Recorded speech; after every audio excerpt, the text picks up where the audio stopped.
Aleluya, aleluya, aleluya, aleluya, aleluya, aleluya, aleluya, aleluya, aleluya, aleluya, aleluya, aleluya, aleluya, aleluya, aleluya. Que el Señor esté con ustedes.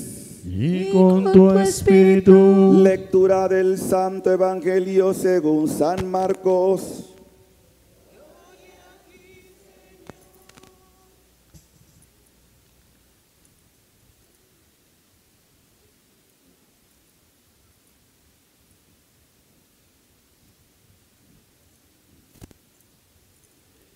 En aquel tiempo, Jesús y sus discípulos atravesaban Galilea, pero él no quería que nadie lo supiera, porque iba enseñando a sus discípulos. Les decía: el Hijo del Hombre va a ser entregado en manos de los hombres.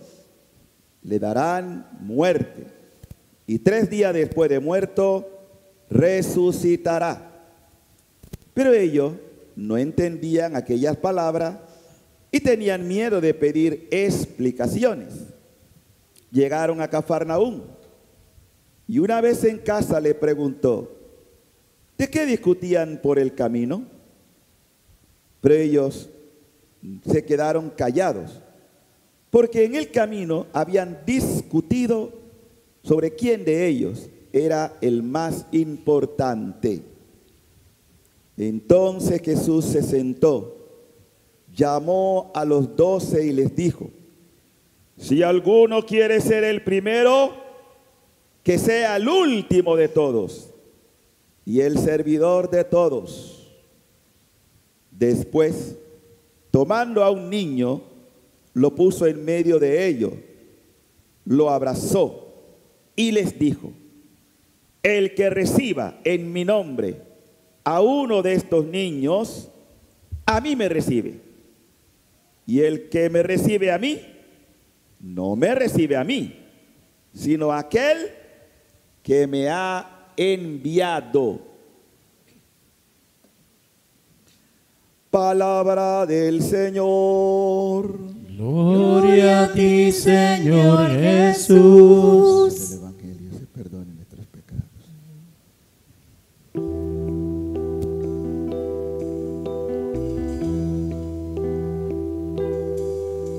Señor, me tienes ante tu presencia. Con dulce voz a ti yo clamaré. Escucha, buen Señor, mi oración, que te ofrezco.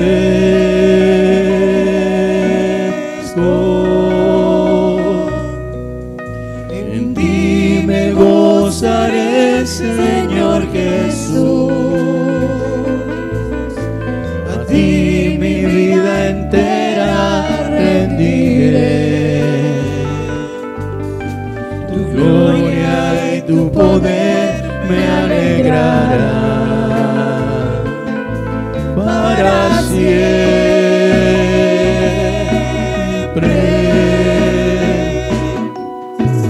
Hoy, Señor Jesús, úngeme y hazme dócil como tú quieras. Tócame y dame fuerzas para seguir tu camino. Hoy, Señor Jesús, úngeme y hazme dócil como tú quieras.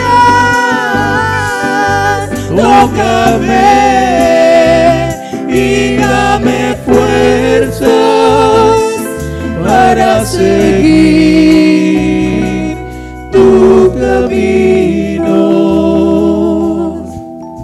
Amado Dios, en esta preciosa mañana dominical, danos corazón de niño. Danos la inocencia de los pequeños para que podamos agradarte a ti. Danos ese amor a tu palabra, como se la diste a tu siervo el Padre Pío, para que en medio de la vicisitud de la vida, de los problemas, ataques, calumnias, infundios que se puedan levantar en contra nuestra, nunca dejemos de amar, nunca dejemos de servir, que no tengamos miedo ante la persecución, pero que nos mantengamos firmes a la vocación recibida. Gracias por darnos en la iglesia hombres y mujeres que son inspiración, que son modelo de lo que debe ser un verdadero creyente. Envía tu Espíritu Santo sobre nosotros para que podamos agradarte hoy y siempre. Todos también decimos: debo estar lo más que pueda grato a los ojos de Dios. Gratos a los ojos. Debo estar lo más que pueda grato a los ojos de Dios. Debo estar lo más que pueda grato a los ojos de Dios. Amén. Amén. Amén.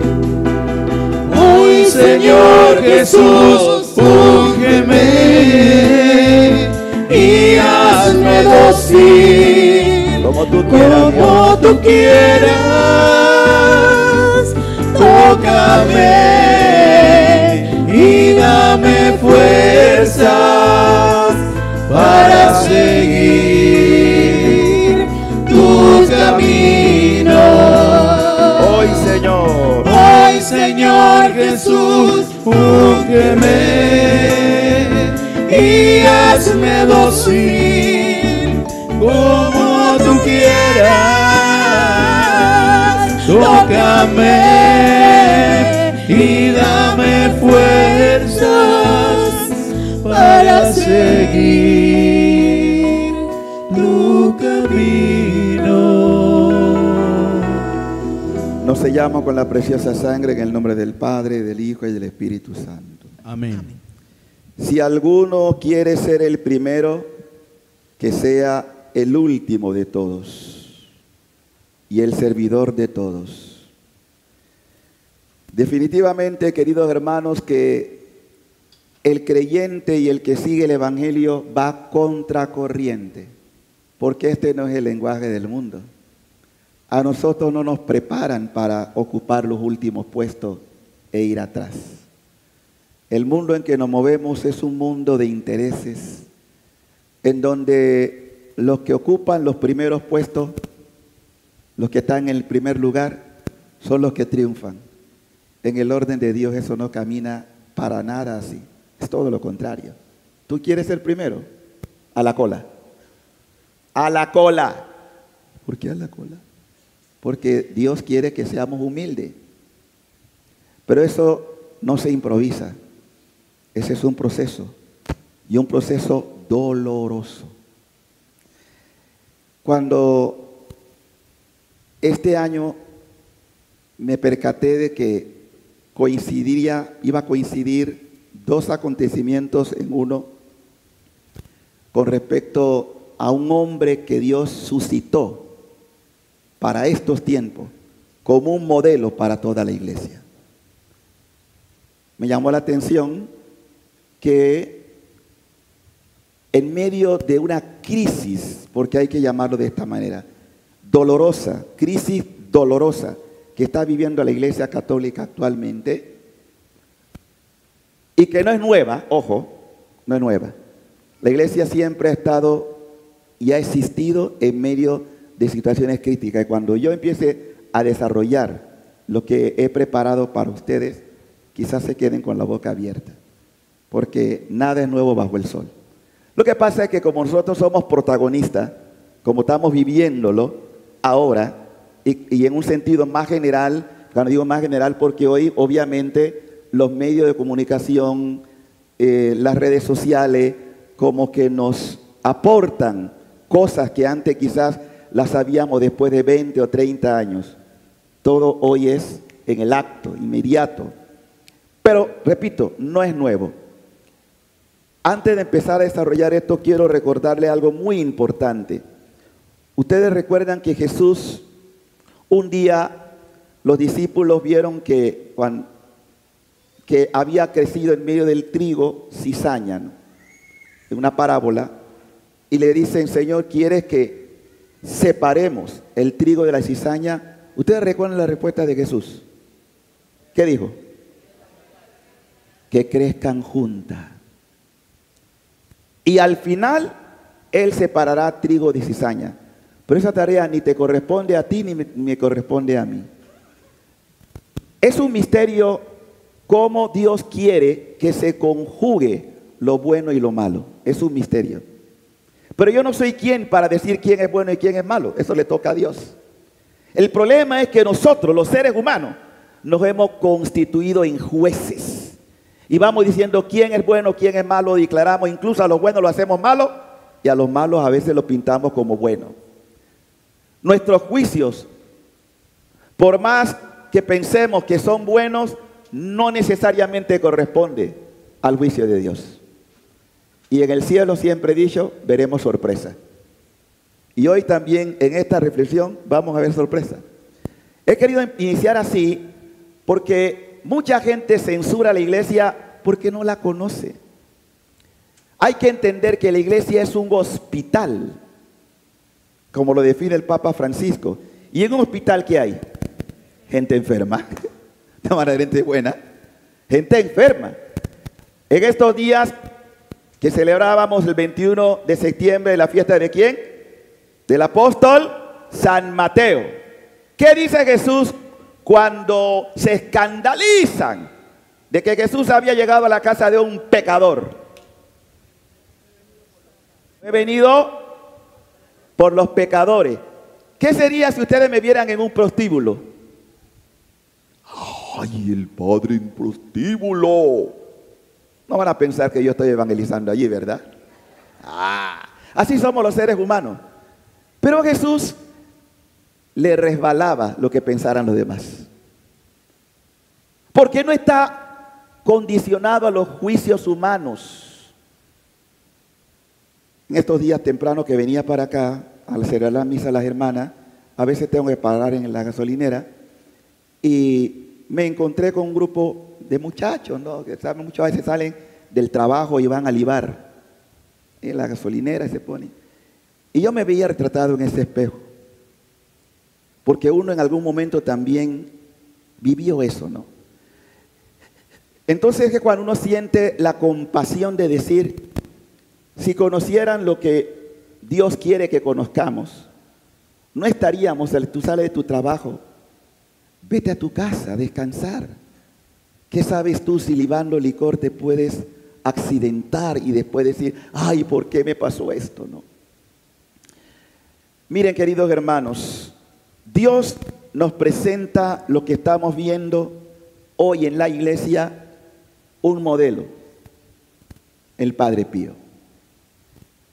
Y cuando uno estudia o medita la vida del Padre Pío, uno dice, Dios mío,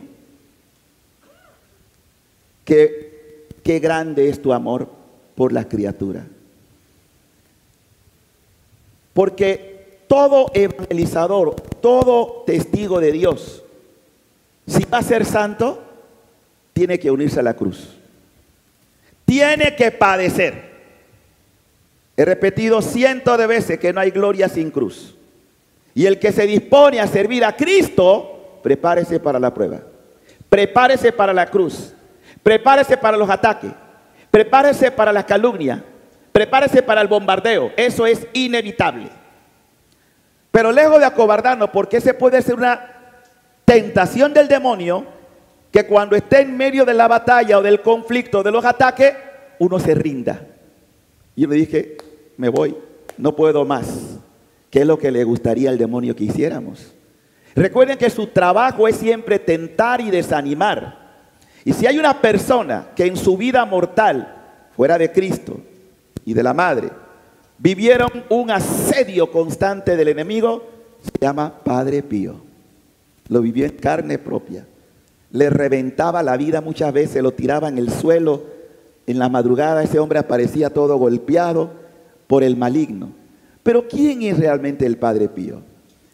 Cuando él se define a sí mismo, tiene una definición muy sencilla.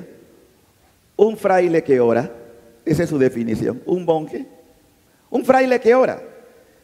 Pero, ¿qué Dios quiso? ¿Por qué hace 100 años, el 20 de septiembre se cumplen los 100 años, en que Jesús quiso darle, y unos días antes incluso le dio, porque el Padre Pío tuvo todos los, diríamos, las gracias propias de la pasión? Primero, en el corazón, que fue traspasado, lo que se llama la transverberación. Lo que le pasó también, no es el único santo que ha tenido esto. También Teresa de Ávila lo tuvo, otros místicos lo han tenido, pero fuera de eso, tuvo las 5 llagas, y es el caso único en la iglesia, el único, de un sacerdote, porque en el caso de Francisco de Asís no fue sacerdote. Francisco de Asís solamente llegó a ser diácono. Pero el primer sacerdote que Dios ha querido darle las gracias de las insignias de la pasión, es decir, las llagas. La pregunta es ¿por qué? Esas llagas no son adornos. Esas llagas son unión al misterio de la redención. A ver, ¿qué son esas llagas? En otra palabra, ¿qué quiere decir eso? Si el sacerdote, para que puedan entender esto mejor, actúa. En este momento ustedes están viendo a Teófilo celebrando, pero para los católicos, en la definición de fe, el sacerdote cuando está celebrando un sacramento, el que sea, y particularmente este, no es el sacerdote, es Cristo. Y por eso que la definición del dogma sobre lo que es la Eucaristía, el sacerdote celebra in persona Christi, es decir, Cristo es el celebrante. Porque no hay más que un solo sacerdocio, el de Cristo. Y nosotros participamos del único sacerdocio de Cristo. En el caso del Padre Pío, el Señor no solamente quiso que él fuese un sacerdote más, en el sentido de la celebración del misterio de la Eucaristía, sino que quiso trascender o revelar que cuando el sacerdote celebra, verdaderamente se actualiza el misterio de la pasión, muerte y resurrección de Cristo. Es decir, lo que se vivió desde la última cena, incluso podríamos decir algo más hacia atrás, desde el misterio mismo de la encarnación, pero vamos a quedarnos en este momento con el misterio de la pasión. En el misterio de la pasión, el sacerdote vive, él debería ser más consciente, cada sacerdote, de que está actualizando la pasión de Cristo. Muerte y resurrección. ¿Y por qué? Porque si hay algo que va a salvar a esta humanidad, es el misterio precisamente de la pasión y muerte y resurrección de nuestro Señor Jesucristo. No hay nada que vaya a ser una respuesta para el mundo que no sea Jesús Eucaristía.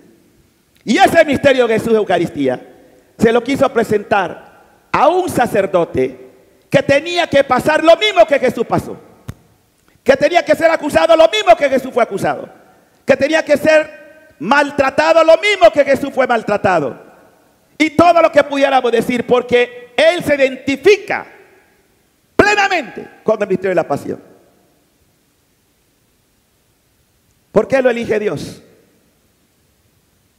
Porque la elección siempre es un don, no es un mérito, no es que él merecía. Dios elige a cualquiera en un momento preciso para una misión específica, y lo eligió a él. Un hombre nacido en un ambiente pobre, en un ambiente de una familia muy necesitada, materialmente hablando, pero que Dios haría maravilla. Desde que era ya niño, ya tenía encuentros místicos que le parecía normal que todo el mundo lo tenía, hasta que se da cuenta que no, que es una gracia. En ese contexto descubre también la necesidad o el deseo de unirse a Cristo y de poder ayudar a los demás. Desde muy pequeño él tuvo lo que llamamos el don de la intercesión. ¿Qué es eso? El ver sufrir a otro. Uno siente el deseo del Señor, ayúdalo.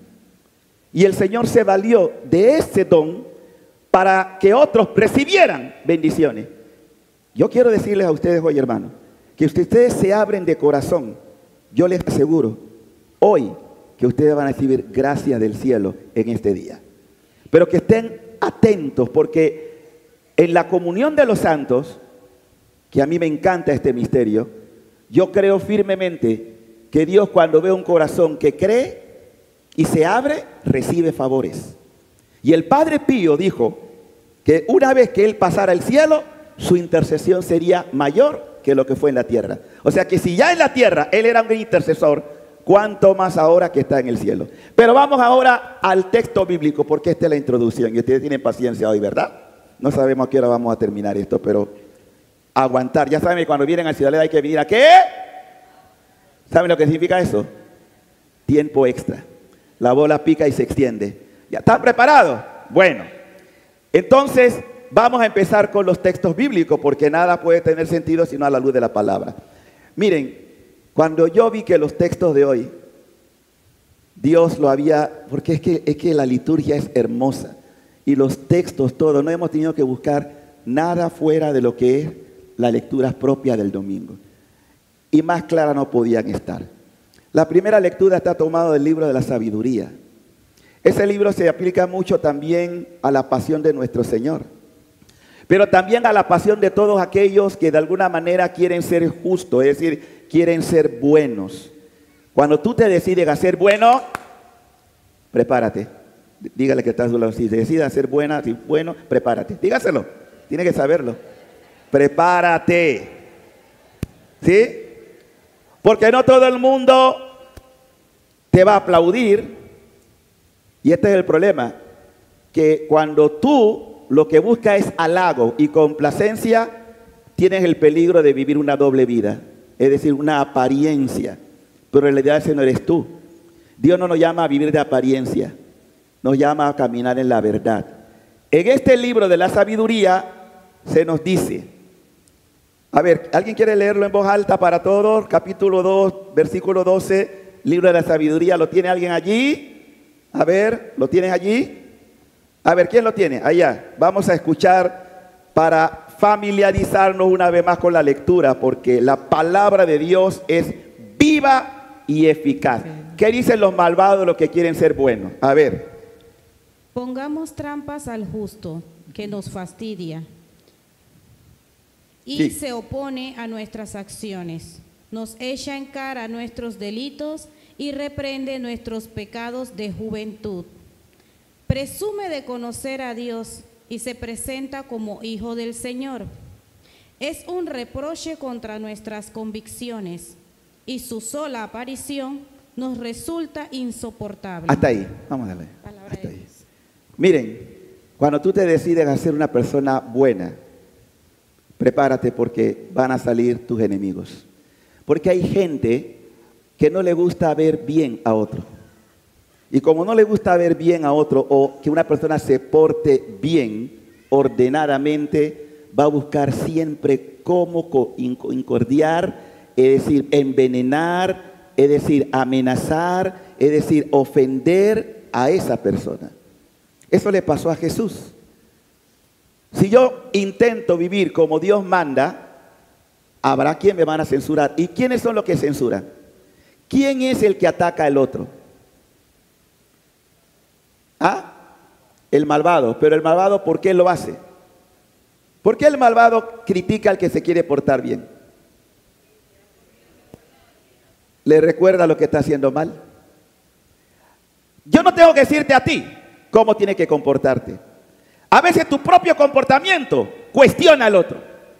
Cuando tú quieres vivir bajo los parámetros de Dios, si tú sabes que de verdad no está dispuesto al cambio, esa persona te va a ser fastidiosa, te va a molestar, te va a recordar lo que no estás viviendo bien. Y como tú no puedes engañarte, al menos que tú quieras engañarte, pero con tu conciencia tú sabes que no estás haciendo bien, la única respuesta es la agresión. ¿Ves? El ataque. Eso es lo que pasa. Cuando Dios nos llamó, no nos llamó a todos buenos. Dios no llama a nadie bueno. Ya Él ha dicho, el justo está con Él. Él viene por el pecador. Pero hay gente en la vida que no quieren cambiar. Al Padre Pío, una de las cosas que le tildaban que era muy duro con las almas. Pero ¿saben por qué el Padre Pío era duro con las almas? Porque como él tenía el don de ver las almas, y algunos iban a confesarse, no porque realmente querían confesarse, sino porque querían curiosear. Y el padre le descubría y entonces decía, ¡lárgate! ¡Ay, qué grosero el padre! Porque claro, le estaba viendo que no era sincero. Esa misma persona después reaccionaban. Y ¡ay, Dios mío! Iban a pedir perdón. ¿Cuánta gente hoy que estamos viendo en la iglesia atacando a nuestros sacerdotes, que en algunos casos puede que sea verdad? Pero yo no soy quien para condenar. Oye, cuando tú estás levantando un dedo acusador, mírate a ti mismo lo que tiene detrás. La mayoría de la gente que es implacable en el juicio, hay que ver su vida, por Dios. Hay que ver lo que tienen. ¿Ah? El que esté sin pecado, que tire la primera piedra. ¿Quién eres tú para censurar al otro? Olvidando la mugre que llevas adentro. Es muy fácil atacar. Es muy fácil levantar el dedo acusador. ¿Y te miras a ti mismo? Esos son los fariseos. Y los ataques más duros del Padre lo vivió en la misma iglesia. No tanto afuera. En la misma iglesia. Eso no es para que nos asustemos. Es que el trigo y la cizaña crecen a la par. Es una realidad que no podemos sustraernos de ella. Pero también es un misterio. Los ataques más fuertes que recibió Jesús, ¿de quién lo recibió? ¿Quiénes eran la gente que supuestamente conocían la Biblia y eran ortodoxos? ¿Quiénes eran los que más atacaron a Jesús? Los fariseos. ¿Y quiénes más? Los escribas. Es decir, la gente que conocía la ley. Los que conocían la Biblia. Era la gente. Y los que más fuerte la atacaron. Por eso que Jesús, cuando dice, ay ustedes, escribas, fariseos, ¿ah? Que le gustan los mausoleos, ¿cómo llamamos? Los mausoleos, sí, donde entierran a los muertos, muy bellos por fuera, pero por dentro lleno de podredumbre. Fuerte Jesús, ¿ah? Cuando se habla así, no es con el afán de ofender, sino de sacudir la conciencia que, oye, cuidadito, tú que estás censurando, criticando, mírate a ti por dentro. Mira si tú tienes autoridad para hablar así.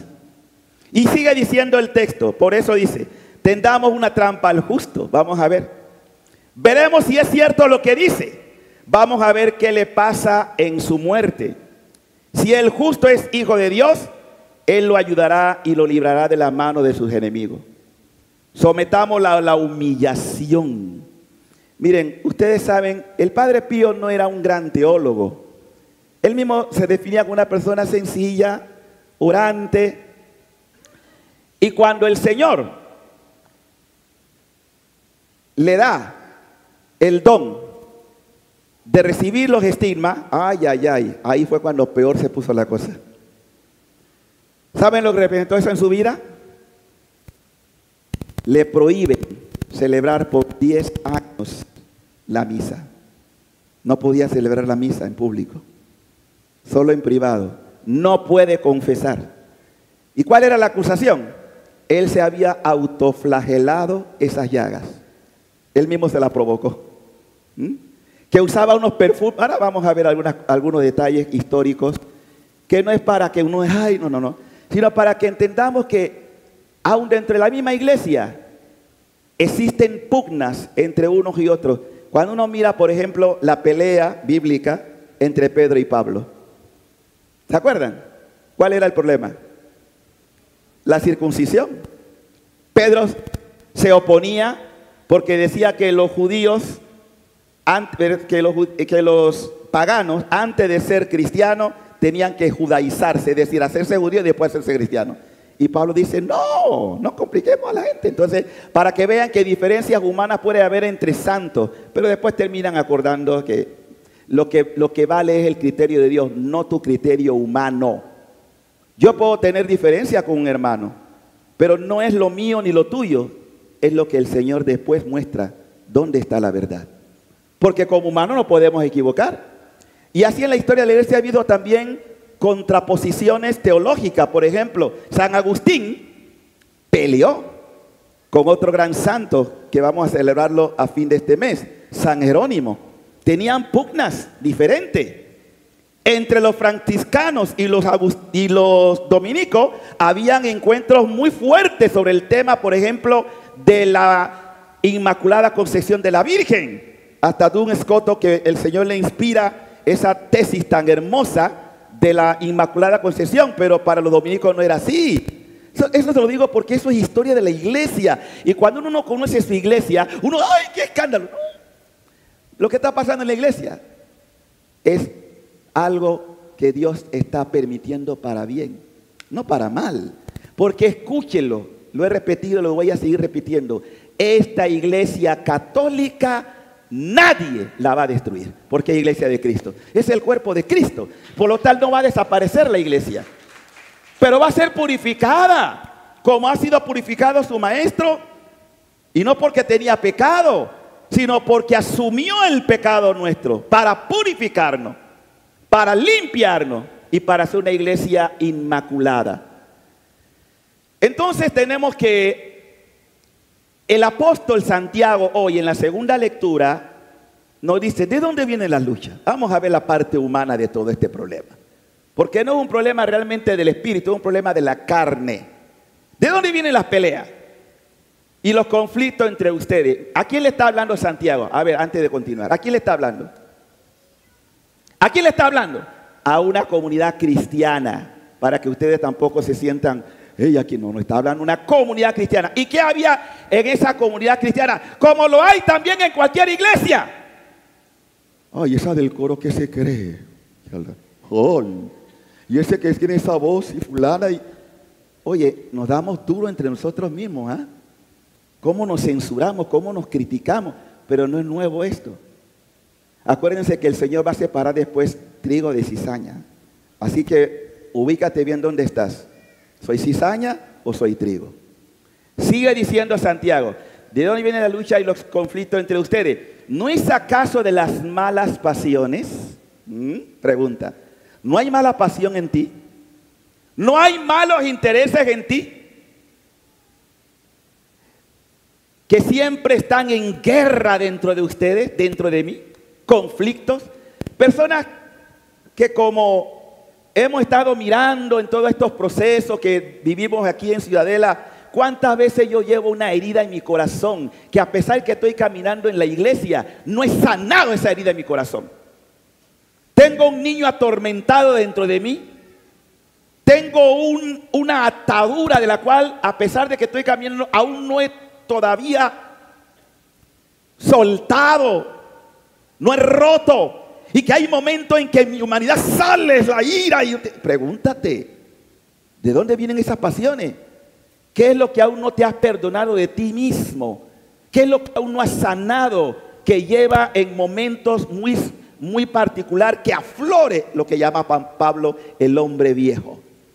Esa persona que todavía está allí con cosas que uno pensaría, ay, pero ya hace 10 años fui a un retiro y pensé que esto ya se había sanado. No, ahí está. Pero como hay un enemigo que también quiere asusar, que salga ese hombre viejo, que salga. Va rondeando hasta que te quiere derribar. Querido hermano, dice el apóstol, que siempre están en guerra dentro de ustedes. Ustedes codician lo que no pueden tener. Y acaban asesinando. Es decir, matando una relación. No le hablo a ese hermano, no le hablo a esa hermana. Porque matando solamente es esgrimir un arma. Es una actitud por la cual yo te cancelo mi amistad. Te digo, fuera. Ese es también un asesino. Y dice el apóstol, ambicionan algo que no pueden alcanzar. Y entonces combaten y hacen la guerra. Sí, es verdad. Hacemos guerra entre nosotros. ¿Cuánta gente se ha ido escandalizada de la iglesia porque ha estado en guerra? Porque no soporta, porque no te aguanto. Imagínense el padre Pío. Ay, Dios mío. Yo digo, este hombre es lo máximo en el sentido de lo que es amar la iglesia. Este hombre, a pesar de que lo que él sabía que le estaban atacando, defendía a esa gente. ¿Usted hace eso? ¿Usted defiende a su enemigo? ¿Usted defiende al que sabe que está hablando mal de usted, que le está haciendo trampa? ¿Usted hace eso? Pues ese es un modelo para nosotros. Orar por el que te está causando daño, por el que te quiere asesinar, por el que te quiere censurar. ¿Sí? Entonces, este hombre del cual nos habla la palabra hoy, y si no lo alcanzan es porque no le piden a Dios. Y si piden mal. Cuando yo vengo a la iglesia, ¿qué pido? ¿Qué yo le pido a Dios de verdad?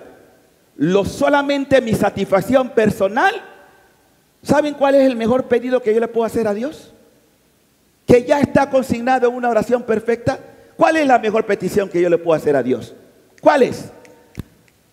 Hágase ¿qué? Tu voluntad, no la mía. ¿Cuánto cuesta aprender que lo más perfecto que yo le puedo pedir a Dios no es lo que yo quiero, sino lo que Él quiera? Esa es la oración perfecta. Y tarde o temprano entenderé que en el cielo los que llegan solo viven de la divina voluntad. En la divina voluntad. Por eso en la vida vamos a tener todos estos procesos de aprendizaje que no es lo que tú quieres, sino lo que Él sabe que te conviene. Porque la voluntad de Dios es perfecta. Y ustedes se van a estrellar, porque muchas veces están pidiendo lo suyo, pero Dios no te da, no siempre, no porque sea malo. Claro que a veces Dios complace, porque sabe que eso puede ser bueno, pero no siempre. Hay cosas que Dios no concede, no porque realmente sea lo mejor para ti. Él sabe lo que te conviene. Y con esto no vamos a dejar de pedirle, pero que siempre sea su divina voluntad, no lo que yo deseo.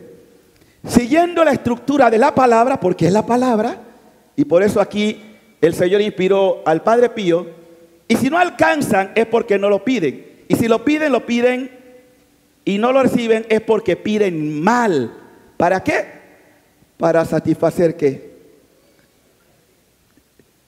Derrochar en placeres. Esto es fuerte. ¿Sí?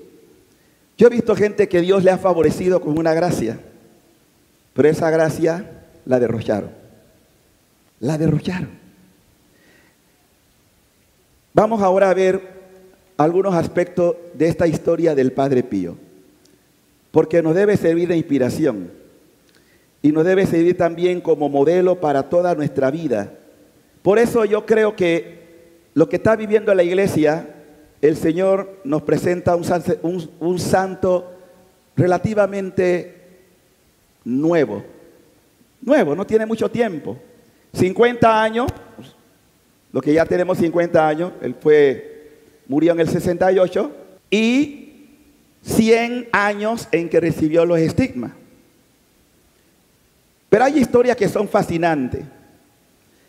Lo primero es Dios que permite, ojo a lo que voy a decir, Dios que permite su purificación. Porque si va a ser hijo de Dios, tiene que ser probado, trillado, mirando hasta qué punto es la calidad de su alma. Él empezó con todo un proceso de investigación que desde el principio no fue objetivo, porque ya habían teólogos antiguamente, lo que se llamaba el Santo Oficio, la Santa Inquisición, hoy es la doctrina de la fe, que es lo que investiga todo lo que tiene que ver con los fenómenos, situaciones duras de la iglesia. Es lo que le tocó en su momento lidiar al cardenal Ratzinger, que después sería el Papa Benedicto. Lo que antes se conocía como el Santo Oficio. Es como la especie de inquisición, es decir, en el sentido de mirar qué es lo bueno y qué no es lo bueno en la iglesia. Dónde está la verdad y dónde están las cosas. Entonces es un departamento en la iglesia muy fuerte, muy delicado, porque es lo que conserva la doctrina sana de la iglesia. Porque hay gente que puede estar haciendo cosas que de pronto son indebidas y uno le parece que está bien, entonces esa comisión le toca estudiar qué es lo verdadero y qué es lo falso. Pero como es una entidad que también la forman hombres, los hombres se pueden equivocar. Y hubo un teólogo muy famoso, psiquiatra, psicólogo y teólogo, padre Gemelli, que desde el principio le tuvo tirria al padre. El padre decía que él se inventaba, que se había autoflagelado los estigmas. Entonces el padre Pío, en un momento cuando le dijeron que si él se había autoflagelado eso, bueno, si yo pienso que soy un toro, entonces que me salga cuerno. También tenía buen sentido de humor el padre Pío. Por más que yo me conecto, que me salga cuerno, no sale. O sea, que para que ustedes vean que de todo esto que decían, porque él un día en oración, está en oración, él no pide esta gracia, para que vean que el Padre no buscó esto. Estaba en oración y le dice: yo te quiero elegir para que tú seas un alma víctima. Y en medio de la oración del crucifijo, que todavía está en la casa donde él residió, en San Giovanni Rotondo, de allí sale las luces de gracia como fuego que le tocan las manos, le tocan los pies, el costado, y él cae fulminante. Con mucha dificultad va a su habitación hasta el día siguiente, que con dolor pues sus hermanos van a recibirle, y ya empieza toda la gente, la curiosidad de ver al fraile que ha sido traspasado por Cristo. Todo esto va a representar un gran dolor. Y las comisiones que empiezan a estudiarlo le dicen: no, este padre se inventó esto. Y miren, por ejemplo, ya hay estudios muy serios que muestran que el padre de verdad no tenía otra cosa más que responder al divino querer de Dios. Que él tenía un alma compasiva, un alma de verdad de trabajar por la necesidad del otro. Como Dios nos pide, pero para eso, ¿qué tenemos que ocupar? Empezamos diciendo, ¿qué tenemos que ocupar? El último lugar. El que quiera ser primero, hágase servidor de los demás. Y Dios le lleva a que ocupe el último lugar, que sea despreciado, que sea ignorado, en cierta manera, aún, digo, por miembros de la misma iglesia. Hay un estudio de un judío llamado Sergio Lusato, que escribe un libro basado en el diario o parte del diario de Juan 23. Juan 23, como saben, fue el papa del concilio, hoy es santo. Pero también los santos, no hay santo que no tenga su pasado, y no hay santo que no tenga su miseria humana. O sea, ninguno llega a ser santo de la noche a la mañana. Y Juan 23 también tuvo su desacierto, y uno desacierto muy fuerte.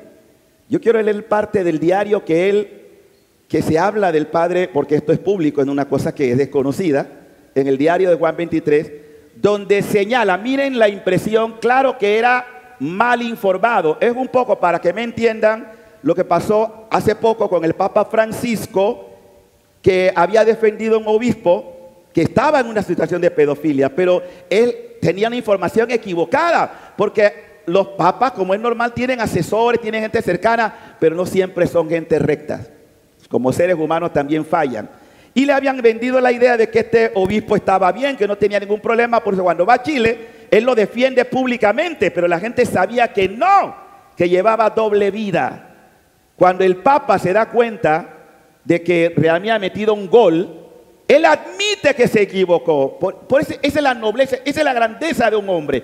Cuando uno dice, me equivoqué, pide perdón, entonces manda una nueva comisión y se da cuenta que el hombre de verdad estaba embarrado, ¿no? Y fue cuando manda para todos los obispos y dice, bueno, todos presentaron su renuncia y ahora van saliendo todo esto. Por eso es doloroso, ¿no? Como cuando se vive una vida doble, tarde o temprano, las cosas salen a la luz. No hay nada oculto que no salga a la luz. Y si uno se equivoca, pues admite que se equivocó. Él no es Dios, pero representa a la iglesia en nombre de Dios. Entonces, esto lo digo porque algo parecido pasó con Juan 23. Miren lo que Juan 23 escribió en su diario sobre el Padre Pío. Sorprendente esto. Dice así: Esta mañana recibí a Monseñor Parente informaciones gravísimas sobre el Padre Pío. Dice, ¿cuánto se relaciona con San Giovanni Rotondo? El informador tenía el rostro y el corazón destruido. Ojo, con la gracia de Dios me siento tranquilo y casi indiferente, como ante una dolorosa y vastísima información religiosa o infamación religiosa, cuyo fenómeno preocupante comienza con una solución providencial. Lo siento por el Padre Pío, que tiene sin embargo un alma que salvar, y por quien ruego intensamente lo acaecido. Esto es el descubrimiento de estas filmaciones, si son verdaderas las cosas que son relatadas en latín, escrito esto. Sus relaciones íntimas e incorrectas con las mujeres que forman su guardia pretoriana. ¡Ah! Tremendo, ¿eh? El informe que llega hasta el Papa. O sea que el Padre Pío. Y dice, sus relaciones íntimas e incorrectas con las mujeres que forman su guardia pretoriana, hasta ahora infranqueables en torno a su persona, me hacen pensar en un vastísimo desastre de alma, diabólicamente preparado para desacreditar a la Santa Iglesia en el mundo. Y especialmente aquí en Italia, en la cama de mi espíritu humildemente persisto en creer que el Señor Fiat haga la tentación una prueba. Y de este inmenso engaño vendrá una enseñanza para la claridad y la salud de muchos. Escribió eso Juan 23 en su diario. Aún no es santo. Pero se equivocó. ¿Y por qué se equivocó? Mal informado. Mal informado. Como está pasando hoy. Yo no voy a entrar ahora en detalles con el caso del padre David. Pero hay mucho morbo. Mucho morbo. Yo no estoy ahora apelando, no. El morbo es lo peor que puede. Es que somos terribles para levantar calumnia. Y después, ¿quién defiende el honor de una persona que ya tú embarraste? Cuando se dio lo peor en esta casa, fueron poquísima gente los que dieron la cara. Y después que pasó todo, no salió en los grandes periódicos el titular, apenas una pequeña hoja en crítica, donde decía que todo lo que se había tramado aquí era ¿qué? ¿Ah? ¿Quién levantó el honor de esta comunidad? El Señor nada más. Porque estas cosas pasan en la iglesia. Y no es para uno jactarse, no, es porque hemos vivido en carne propia esto también. Y no porque seamos los buenos y los santos, no, también pecadores. Pero pecadores con deseo de redimirse, con deseo de decir, Señor, perdóname, perdónanos, porque es cierto que somos pecadores. Y es más, es bueno sentirnos siempre pecadores. Es bueno, para que no presumamos de nada. Y si tenemos que presumir de algo, es que tenemos una gracia inmerecida que viene de Dios y no te pertenece a ti. Es gracia de Dios. Que esto es lo bueno. Porque el problema es que es fácil señalar, acusar, destruir la honra de una persona. Pero ¿quién tiene el valor después de decir, me equivoqué?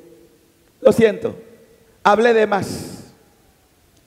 Y por eso, cuando volvemos a la iglesia, Dios no formó su iglesia, eso lo he repetido cientos de veces, con querubines y serafines. Dios formó su iglesia de gente pecadora, de gente sinvergüenza, pero con ganas de cambiar, con ganas de reconocer que se equivocaron, con ganas de decir yo quiero una nueva oportunidad. Con eso forma su iglesia. Y por eso la iglesia es bella, porque uno comprende que yo no soy quien para condenar y sentenciar, que así como Dios me ha tratado a mí con infinita misericordia, un día nos decía, ustedes están condenados a ser misericordiosos, a tener la misma misericordia que yo he tenido con ustedes.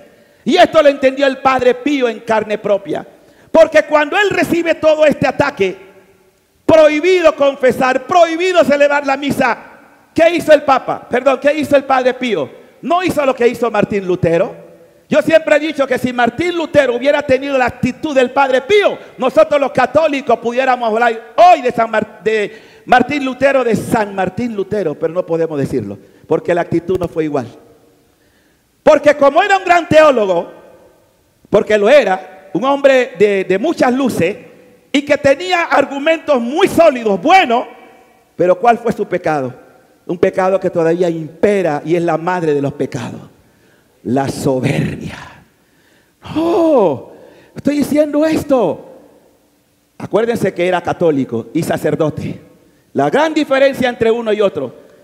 Y Martín Lutero se sintió después apoyado por un complot político que había en la época y dijo, no, aquí entonces cerraremos. Y entonces viene esa declaración de sus tesis sobre todo lo que iba en contra de Roma y surge el protestantismo. Si ese hombre hubiera esperado como esperó este hombre, para nosotros sería santo. Y miren lo que pasa. Cuando el Padre Pío fue censurado, ¿saben qué hace? Obediencia a mi madre la iglesia. Ya habló mi iglesia. Me voy a refugiar en mi cuarto. ¿Qué voy a hacer? No, pero yo soy el Padre Pío. Yo tengo los estigmas del Señor.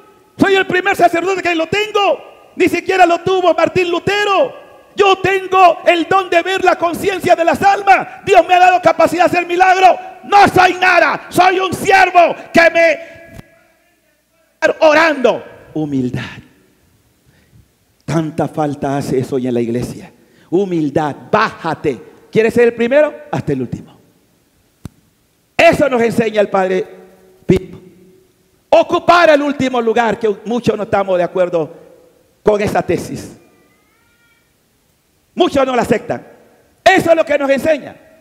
Y después, ¿qué hace la providencia divina?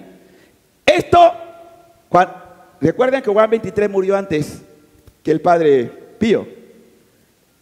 Cuando muere, yo creo que murió ciertamente, no lo dice, todavía no hay nada que lo diga, pero yo no tengo duda porque el Padre Pío tuvo, dentro de los tantos carismas que Dios le dio, fue el carisma también de que los difuntos del purgatorio venían a pedirle favor. Ayúdame, estoy en esta etapa. Constantemente venían las almas del purgatorio a pedirle ayuda. No porque yo me pueda equivocar en un juicio, necesariamente estoy condenado. Esto no es ninguna tesis oficial, pero yo tengo mi propia reflexión. Yo creo que cuando murió Juan 23, no tengo duda que algún favor necesitó del Padre Pío. No hay nada que lo diga, esa es una intuición mía, porque si él ayudó a tanta gente, cuánto más a alguien que defendía, porque se sabe que varias veces el Padre Pío tuvo incluso fue bastante violento con personas que hablaban mal de los que lo atacaban a él. ¡Cállate! No digas eso de un príncipe de la iglesia. O sea, era en eso muy firme. Siempre obediencia a la jerarquía, aunque esté equivocada. Pero él defendía eso. ¿Cuánto más al sumo pontífice de la época? Cuando muere, no tengo duda, es una intuición mía, repito. Padre Pío, perdóname. ¿Qué va a hacer el Padre Pío? Si para eso Dios lo ha unido a su pasión, a salvar a las almas, ¿sí? Porque también, si podemos hablar de esa equivocación, Juan 23 es un santazo porque tuvo cosas muy buenas. A veces la gente olvida, por un punto negro, olvidamos todo lo bueno que hace la persona. Y lo mismo yo digo, lo que está pasando con el Padre David, sí, sea lo que haya pasado, pero la gente se ha olvidado de las tantas cosas buenas y las almas que ha llevado a Cristo. Es que el ser humano es así. A veces el punto negro hace más daño que todo lo bueno que tú hayas hecho en la vida. Somos crueles, somos duros, implacables. ¿Ah? Por eso Jesús lo repite, el que esté sin pecado que tire la primera piedra. ¿Quién puede tirar la primera piedra? ¿Ven? Entonces, queridos hermanos, aquí vemos cómo Jesús en este texto nos advierte lo que es seguirle a Él va a implicar lo mismo. Seguirlo a Él va a significar esta pasión. El Hijo del Hombre va a ser entregado en manos de los hombres. Le darán muerte. 3 días después de muerto resucitará, pero ellos no entendían aquellas palabras y tenían miedo pedir explicaciones. Pero el Señor da su sabiduría a los que la buscan con sincero corazón. Y Él revela lo que quiere. ¿Saben? Y esto es también parte de la historia, por eso quiero terminar con esto, para que vean la grandeza de Dios y cómo a sus justos los rehabilita en la hora. Deja de estar esperando que la gente te rehabilite, porque el hombre muy pocas veces sabe reconocer que se equivocó. Pero Dios no. Dios sabe darte lo que tú mereces a la hora. Cuando murió Juan 23, ¿quién lo sustituye? Pablo VI. Pablo VI ya conocía de la fama del Padre Pío y le dan la oportunidad de que pueda tener otra vez su apertura, ¿no? Porque son los últimos años del Padre Pío, porque muere en el 68. Pablo VI toma posesión en el 62 años, 62, sí. Y entonces, cuando 62, 63, en este momento no registro bien pero entonces él sí le da más apertura al Padre Pío. Y posteriormente, con el Pablo VI, que continúa el concilio, porque el Concilio Vaticano II, que es la gran reforma que tendrá la iglesia, y aquí quiero explicar algo muy importante, porque no se dejen confundir, porque hay muchas cosas, incluso páginas católicas, que enredan a la gente. Por ejemplo, que este papa es falso, que este papa Francisco, que está... Cuidadito con esto, no dude que este papa es de Dios. Y tan de Dios es que el mismo Benedicto en estos días, no sé si se enteraron, escribió una carta donde dice que él es el papa emérito, que no es en este momento el sumo pontífice. El sumo pontífice es Francisco. Porque hay algunos que están diciendo, no, que este papa es falso. Benedicto ha tenido que escribir una carta para aclarar, porque hay católicos obtusos, tercos, que están en contra de Francisco y que lo llaman papa, diríamos, apóstata, que no está en comunión. Pero no solamente eso, sino que algunos han querido hacer ver que la iglesia con el Concilio Vaticano trajo algo equivocado. Cuando digo algo equivocado, que cambió la misa. Yo recuerdo de niño, todavía la misa en latín en la Catedral de Colón. Yo no entendía nada, iba con mi mamá, mientras el cura celebraba. Y la mayoría de la gente viejita, ya saben qué hacían, ¿verdad? ¿Qué hacía cuando el cura celebraba? Rezando el rosario, porque no se enteraba lo que estaba pasando. O sea que fue una bendición el Concilio Vaticano. Y nos pone en contacto. Entonces, miren que el Padre Pío, era tan unido a la iglesia que no siguió celebrando la misa de espalda. Ustedes ven los videos donde el Padre Pío celebra la misa como la iglesia reformó. Si él no estuviera inspirado por Dios, obviamente no estaría en comunión con la iglesia, pero estaba inspirado por Dios y se dio cuenta que eso era normal. Miren la misa del Padre Pío, porque algunos incluso están hablando de verdadera misa y la otra misa. No hay dos misas, hay una sola misa, porque toda división viene del diablo. Y hay católicos tradicionalistas diciendo, no, que la misa tiene que seguir siendo en latín y de espalda el pueblo. La iglesia no ha quitado la misa, hay una sola misa, que algunos la puedan celebrar en el rito antiguo, pero es la misma misa, no hay dos misas. Católicos, no te dejes confundir, porque es un tiempo de confusión. Ustedes tienen que estar claritos dónde están caminando, porque este tiempo es un tiempo de enredo. Y si usted no tiene una fe firme, cualquier viento de doctrina equivocada lo puede hacer usted vacilar.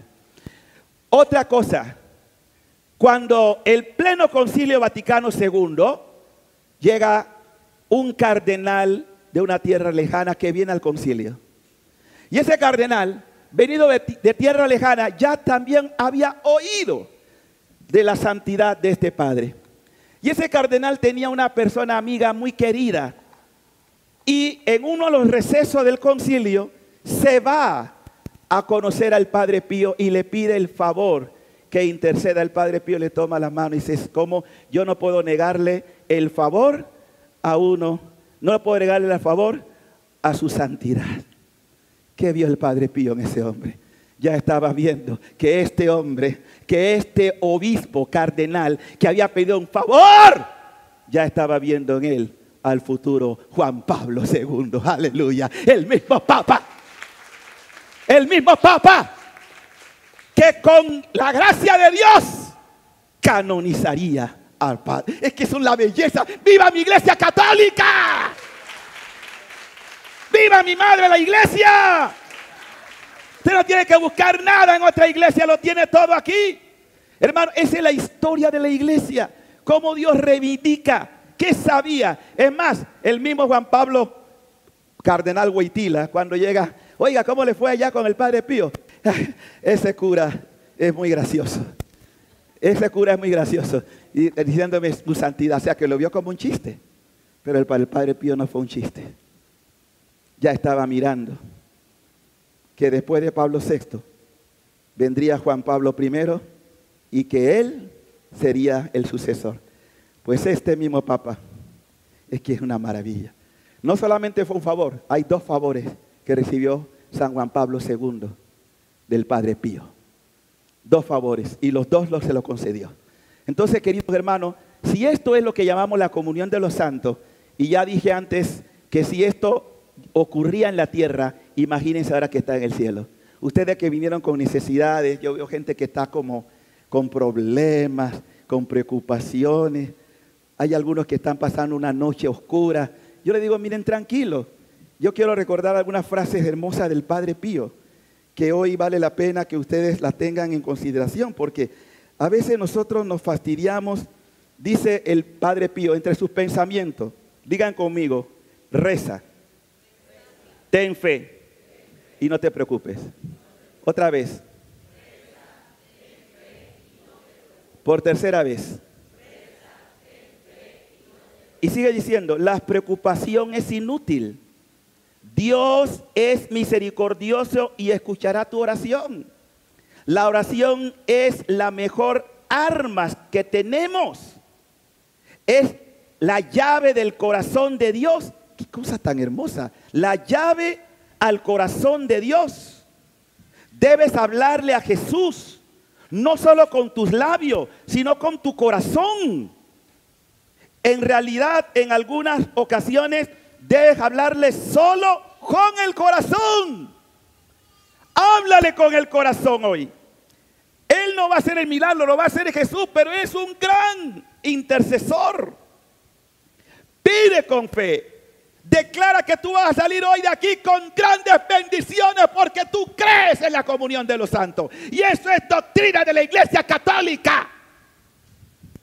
Y el Padre Pío sigue diciendo, digan conmigo, dulce es la mano de la Iglesia también cuando golpea, porque es la mano de una madre.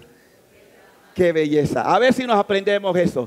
Dulce es la mano de la Iglesia también cuando golpea, porque es la madre, porque es la mano de la madre, o la mano de una madre, perdón, la mano de una madre. Y es verdad, la iglesia nos a veces, bueno, parte o jerarca o sacerdote nos pueden golpear, pero si tú eres humilde, tú entiendes que de eso Dios sacará algo mejor. Nunca dudes que es así, porque el que dará la cara por ti no es el que te humilló, sino Dios que en ti también se humilló. Y Él va a dar la cara por ti. Finalmente, digan conmigo, haré más desde el cielo que lo que puedo hacer aquí en la tierra. Así que si Él te está diciendo eso, es porque sabe que lo va a hacer. Y finalmente, el hábito de preguntar ¿por qué ha arruinado al mundo? Fíjense en esta palabra, miren esta frase. Otra vez, el hábito de preguntar ¿por qué ha arruinado al mundo? A ver, ¿qué entienden en esa frase? ¿Ah? Es que siempre, ¿por qué fracasé? ¿por qué me pasó esto? Deja de preguntar por qué. Más que preguntar por qué, aprende a decir, ¿para qué, Señor? ¿Qué quieres demostrarme? Porque no hay nada que ocurra en tu vida que Dios no tenga un plan bien perfecto para ti. ¿Por qué yo? ¿Por qué este cáncer a mí? ¿Por qué a mi mamá le pasó esto? ¿Por qué tal cosa? ¿Por qué el otro? Deja de estar cuestionando a Dios. No hay nada que Dios permita que no tenga un plan perfecto, aunque tú no lo entiendas en el momento. ¿Sí? Queridos hermanos y hermanas, hemos llegado a un momento especial. Después de la profesión de fe, yo quiero que hagamos un acto de confianza. Los que han venido a esta misa hoy tienen doble bendición. Primero por la misa, obviamente, pero también por lo que coincide un día como hoy, 23 de septiembre. ¿Y cuánta palanca no tiene arriba? ¿Cuál es tu problema? Yo no lo sé. No necesito saberlo. Basta que tú se lo entregues hoy. ¿Sí? Ponemos de pie.